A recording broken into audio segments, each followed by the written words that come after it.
नमस्कार। कीव में ऐसा क्या हो रहा है? क्या रूस ने कोई बड़ा फैसला ले लिया है जिसके बाद भारत ने भी इमरजेंसी मोड में ऐलान किया है? और क्या किया है रूस ने? क्या ये सच है जो पश्चिमी मीडिया से लेकर हर जगह दिखाया जा रहा है? खार्किव क्यों बन गया है रूस के लिए प्रतिष्ठा का विषय, और खार्किव के कारण ही रूस ने क्या बड़ा फैसला ले लिया है? जानेंगे यूक्रेन रूस जंग में क्या हो रहा है। इसके अलावा बहुत कुछ आइए जानते हैं इन खबरों को विस्तार से। ये जो मैप देख रहे हैं खार्किव में लगातार 2 से 3 दिन से रुकी हुई है रूसी सेना, घुस नहीं पा रही है और इस वजह से कहा जा रहा है कि रूसी राष्ट्रपति बड़े ही गुस्से में हैं। और वैसे आपको बता दें ये चीजें पश्चिमी जगत की तरफ से कही जा रही है, जो वेस्टर्न मीडिया जो दे रहा है खबर, उनके अनुसार इस वक्त पुतिन बहुत गुस्से में है, झल्लाहट में है,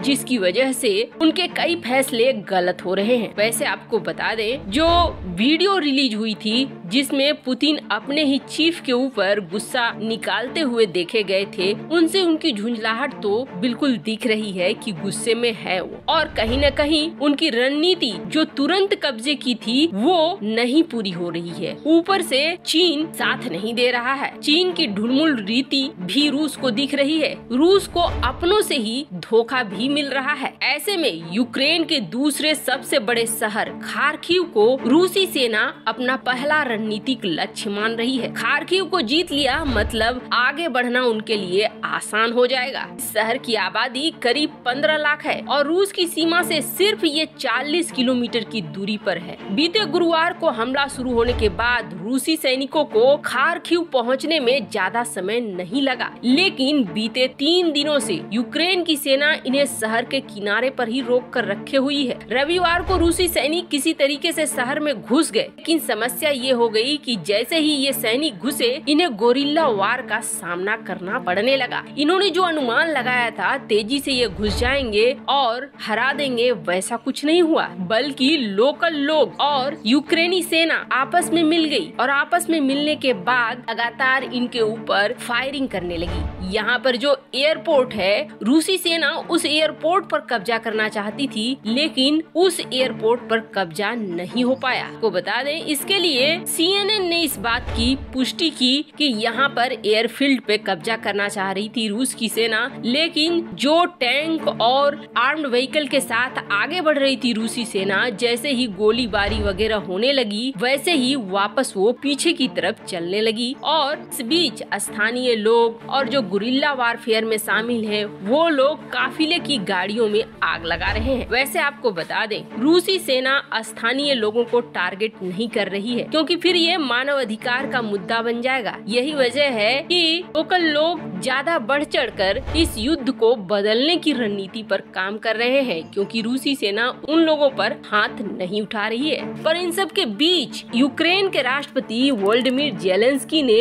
एक आरोप लगाया है, और ये आरोप रूस पर बहुत बड़ा माना जा रहा है। माना जा रहा है कि 5वें दिन जब पुतिन की सेना आगे नहीं बढ़ पा रही है तो यहाँ पर क्लस्टर और वैक्यूम बम का इस्तेमाल किया गया है। देर रात रूस के लिए अपने संबोधन में ज़ेलेंस्की ने कहा, आपने सारे नियमों का उल्लंघन कर दिया, आपने वॉर क्राइम कर दिया है। दरअसल क्या है, खार्किव में घुसी हुई रूसी सेना को जब स्थानीय विरोध का सामना करना पड़ा और लोगों ने उनके सैन्य वाहनों में आग लगा दी, इसके 24 घंटे बाद ही कथित तौर पर पुतिन ने खार्किव पर बम बरसाने का आदेश दे दिया। रूस की सेना ने खार्किव पर कब्जा करने के लिए कई तरह के हथियारों का इस्तेमाल किया। ये शहर रूस और यूक्रेन की सीमा से सिर्फ 40 किलोमीटर दूर है। बम और रॉकेट मोटार से किए गए हमले में माना जा रहा है कि कई यूक्रेन के निवासी इसमें मारे गए हैं। वैसे तस्वीरों में खार्किव के कई घरों को, स्कूलों को जलते हुए दिखाया गया है। पुतिन के लिए समस्या ये बन रही है कि उन पे आरोप लग रहा है कि इन्होंने क्लस्टर बम का इस्तेमाल किया है, वैक्यूम बम का इस्तेमाल किया है। क्या है ये वैक्यूम बम?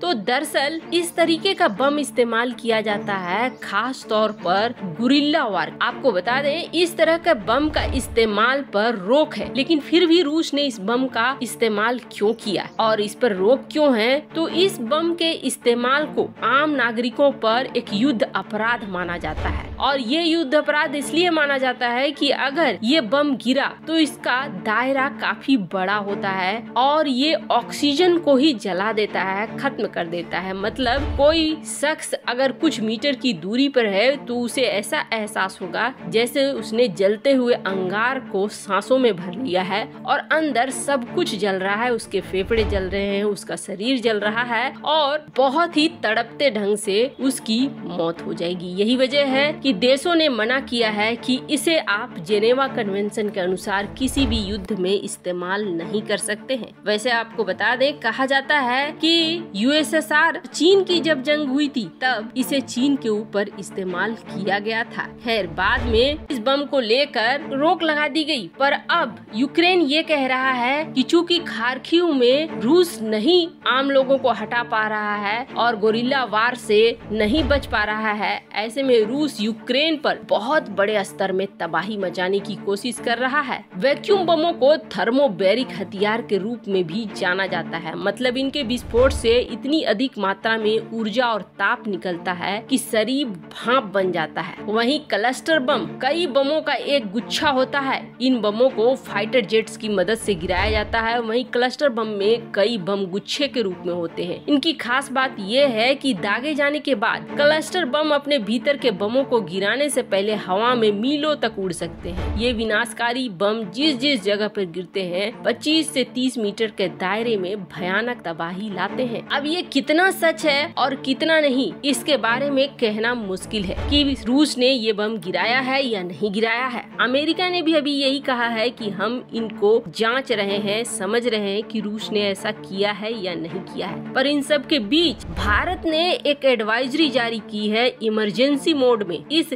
एडवाइजरी में ये कहा गया है कि हर हाल में किसी भी तरीके से भारतीय नागरिक कीव को आज ही छोड़ दे, हर हाल में ये वहाँ से निकल जाएं। यूक्रेन में भारतीय दूतावास ने मंगलवार को छात्रों सहित सभी भारतीयों को किसी भी उपलब्ध ट्रेन या किसी भी माध्यम से तत्काल कीव छोड़ने का सुझाव दिया है। दूतावास ने ट्वीट किया, कीव में भारतीयों के लिए सलाह, छात्रों सहित सभी भारतीयों को सलाह दी जाती है कि वो आज तत्काल कीव छोड़ दे, उपलब्ध ट्रेन या किसी अन्य उपलब्ध माध्यम के जरिए। अब इससे आपको अंदाजा लग सकता है कि कीव में आने वाले कुछ घंटों में कुछ बड़ा तो जरूर हो सकता है। यही वजह है कि भारत अपने लोगों को निकालने की हर कोशिश कर रहा है। एडवाइजरी आप देख सकते हैं भारत के दूतावास का अपने भारतीयों के लिए, और कुछ तो जरूर हो रहा है यहाँ पर जो काफी बड़ा हो रहा है। वैसे आपको बता दें, भारत ने अपने 4 मंत्रियों को दायित्व सौंपा है वहाँ से अपने लोगों को निकालने के लिए, और ये चारों रवाना भी हो चुके हैं। वैसे आपको क्या लगता है, क्या सचमुच पुतिन इस तरह का कोई काम कर सकते हैं या फिर ये पश्चिमी जगत का एक प्रोपेगेंडा है? कमेंट कर अपनी राय जरूर बताएं। जल्द मिलते हैं अगले वीडियो में नई खबर के साथ।